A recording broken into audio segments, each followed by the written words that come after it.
The After series can be found on Netflix. It is an adaptation based off of a series of books by Anna Todd. As of currently, there are 5 on Netflix, but who knows, there probably will be more in the future. And hey, yeah, if you're looking for a wasted time, I got the perfect series for you. Essentially, the After series is about a couple that meet and fall in love. There's Tessa, and then there's Hardin. And they couldn't be more unalike. Hardin's the bad boy.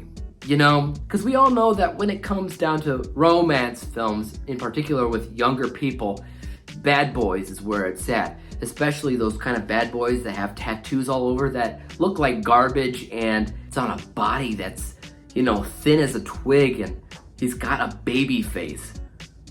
Sexy. At the end of the day, that is the plot of all of the movies. There's not really any kind of story depth going on here. And I feel like that's because the way the story originated is beyond bonkers. Apparently, Anna Todd first wrote the After series as fan fiction for One Direction, and Hardin, the character Hardin, was Harry Styles. I mean, okay, whatever, but, you know, a boy band is not a story, it's not a plot. So I don't know how you create fan fiction off of a person, but I'm not really a big fan fiction person in general, so I'll let it slide. But she was eventually contracted into actually writing real books with these characters, so we'll take a look at it and say it's 2 different entities, because Hardin is no Harry Styles. Harry Styles is better. But yeah, like I said, there are 5 movies, and trying to remember the titles for each one is insanely hard, but I'll give it a go. First one's After, second one's After We Collided, the third one's After We Fell, the fourth one, the stupidest name given to any movie ever, was After Ever Happy, which makes no sense. I get it that they're trying to do the backwards things, happily ever after, but they don't even say happily, they say happy. And the last one, After Everything. The first 4 movies follow the same exact structure seen in the first one. That is, you got Tess, you got Hardin. They, they get together. They have a lot of steamy romance scenes that add nothing to the plot and are just like there for tweens to enjoy, I guess. And then something happens. Somebody gets angry. Somebody gets betrayed. Somebody does something unforgivable, and they split up. And then they realize they can't live without each other, and they get back together by the end, and it's all yay! Each movie is exactly the same way. There is no plot. It is so similar in each film that it truly is impossible to differentiate which one is specifically that movie. There's no real reason to watch one movie over the other.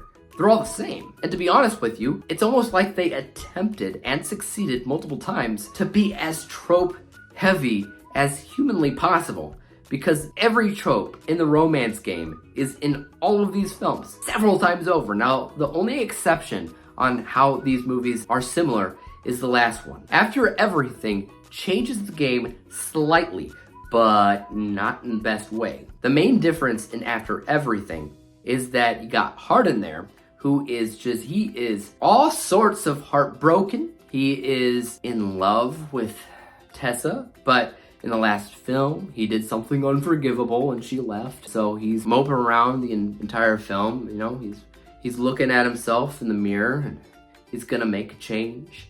He's gonna make a difference. Gonna make it right.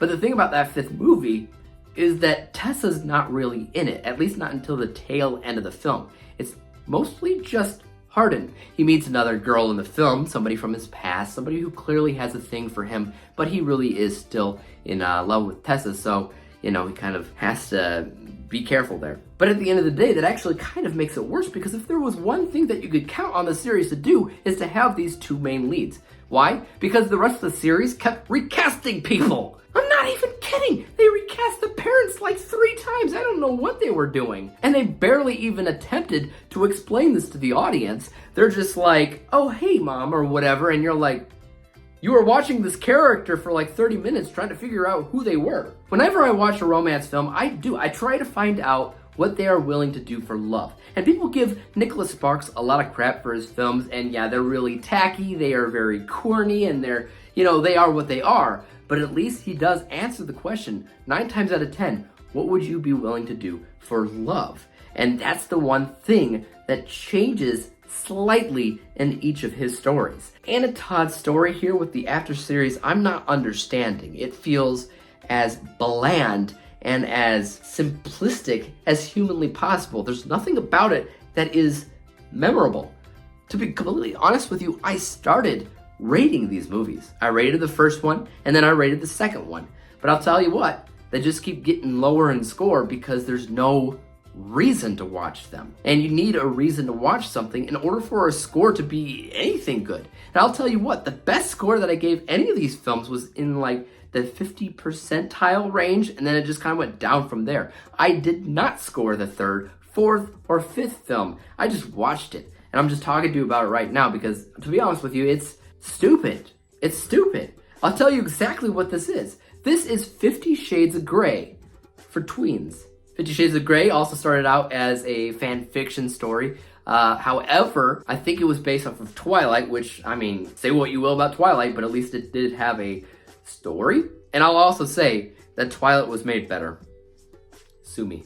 And just in terms of the technical aspects of this film, there's nothing specifically that stands out. I wouldn't necessarily say the cinematography or the editing or the performances or anything like that was bad.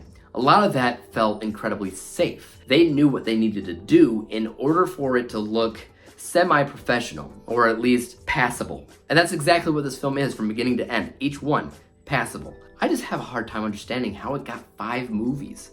I mean, they had to have gotten a contract or something that allowed them to do it all before they started the first film, because as far as I understand it, none of them are received very well. Personally, I got a kick out of reading all the comments that people have been talking about after watching each film and how absolutely terrible each one seemed to be. Like, yeah, this After movie had no plot at all, but the next one has even less plot. How do you have less plot than no plot? I don't know, but the After series seemed to figure that one out. Anyways, I think for some people, it might be the type of series that could essentially be a so bad that it's good thing. But for me, personally, I'm gonna just say that it's just so bad.